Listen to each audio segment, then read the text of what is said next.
Մարկյան էկրաններին։ Ես տեսա, որ Գագիկ Ծառուկյանը ինձ դատի ա տվել նրա համար, որ ես իրեն անվանել եմ թալանչի, եւ ես հիմա ուզում եմ հստակ արձանագրել, որ ապօրինի գույքի ծագում ունեցող գույքի վարույթի շրջանակներում ուրեմն Գագիկ Ծառուկյանի նկատմամբ ներկայացվել է հայց եւ նրա մոտ 300 միլիոն դոլարի գույք ապօրինի ձեռք բերված է, այսինքն թալանված է ժողովրդից։ Թող գա այստեղ եւ պատասխանի այդ հարցին, ինչպես է թալանել ժողովրդին 300 միլիոն դոլարի։ Ես կարծում եմ, քանի որ Ծառուկյանը չկա։ Ինչի չկա, բա մեծ խոսում են։ Բա հոխորտում են դա իր իրավունքն է գալ կամ քանի որ պատասխանողը չկա նաեւ Բանալը չենք սկսել։ Չկա։ Չէ, ես հրավիրում եմ, թող գա։ Ես հրավիրում եմ, մեծ խոսում։ Եթե հաղորդման ընթացքում գա, ներողություն, ինչ որ առյուծներից բանից է խոսում, թող գա միացնենք ով է կատուն եւ ով է առյուծը։ Պարոն Փաշյան, դուք ձեր հարցը մի խանգարեք, մի խանգարեք։ Բանավեճ, ճիշտ է։ Այո, բայց չկա պատասխանողը։ Okay, չկա բանավեճ եք այդ թեմայով։ Դե բանավիճ, ասեք։ Այ քեզ բան։ Բա Էդմոն Մարուկյան։ Մունակ մեկ է, պարոն Մարուկյան։ Ես կիրովականցի եմ տենց անջում։ Ուրեմն ես ուզում եմ ասել։ Ես մունակ չեմ գալի, ուզում եմ ասեմ, որ ապօրինի գույքի էս թեման քանի տարի կարելի է շահարկել ու դրանով ընտրվել։ Սա մի հատ թեմա է, որ անդադար Քոչարյանի, Ծառուկյանի, չգիտեմ ում ապօրինի գույքի մասին մենք լսում ենք, այդ թեման հա քննարկվում է եւ տարիներն անցնում են ոչ մի բան տեղի չի ունենում։ Սա շահարկում է սիրելի հայրենակիցներ, եկեք ես անգամ մի խաբվեք եւ իշխանությանը փոխեք։ Ոչ մի ուժի մի տվեք բացարձակ իշխանություն։ Նորմալ պարլամենտ ձևավորեք։ Արձագանք, պարոն Փաշինյան։ Ուրեմն ապօրինի գույքի համայնքային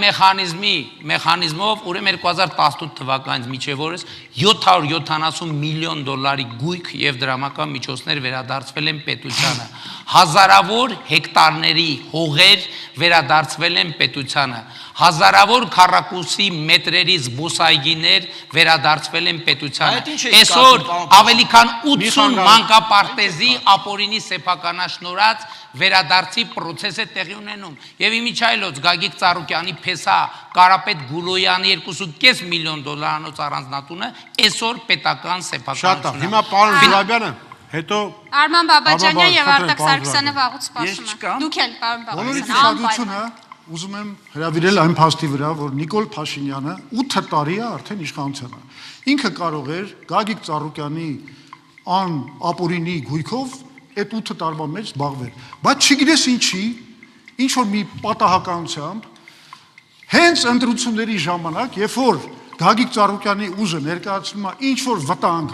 Նիկոլ Փաշինյանի համար, ինքը գնում է Արարատում եւ Արարատ ցեմենտի արգրավումն է կատարում։ Հենց ընտրությունների ընտրարշավի ժամանակ։ Նույնը կատարվում է Թևանյանի հետ, Անդրանիկ։ Եթե մեղադրանքները կան, հենց որ բացահայտվեցին, հենց ընտրությունների ժամանակ ես խորապես համոզված եմ, որ թալանչին Գագիկ Ծառուկյանի համար կոմպլիմենտ է։ Ինքը բանդիտ է, եւ ես կարծում եմ, որ քրեական օրենսգիրքը իր Ռոբերտ Քոչարյանի այդ մարդակեր մարդասպանի հանցագործի պետական դավաճանի համար հոդվածներում եւ նրանք այդ պարոն Բաբաջյան առանց վիրավորանքի ձայնը կանջատեմ։ Այդ մարդակերները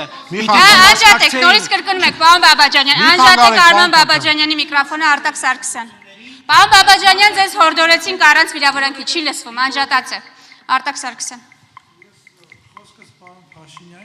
Պարոն Փաշինյան, թալանչի են բռնության խոսքի համար մարդ եք ձերբակալում, շատ ուրախ ենք, մենք էլ ենք բռնության խոսքի համար դեմ որ լինի։ Լավ, կենդանիների հետ սեքս անելը բռնության կոչ է, կամ մարդուն գլխից գյուլելը բռնության կոչ է, բայց ինչի՞ չեք ձերբակալում այդ ձեր գրպանի ընդդիմությանը։ Մի վիրավորեք, մենք ասենք, չէ մի վիրավորեք։ Գագիկ Ծառուկյան, ասում է տանելու եմ որ ծառյուծներիս մոտ։ Հիմա տանելու է ինչ անի, չէ։ Լավ, պարոն Սարգսյան։ Խաղան։ Չէ, բան եմ անի, խաղալ խի եկը չի խաղում։ 3 րոպե։ Չէ, մի րոպե հարց եմ տալու։ Ներողություն, մի րոպե, չեղավ։ Լևոն Բաղդասարյան եւ Սպարտակ Գյուղեղյան։ Ժորժան, ժողովուրդը ինչա կատարում։ Շնորհակալ եմ։ Ամեն մարդ խոսում են ինքը Նախ միանշանակ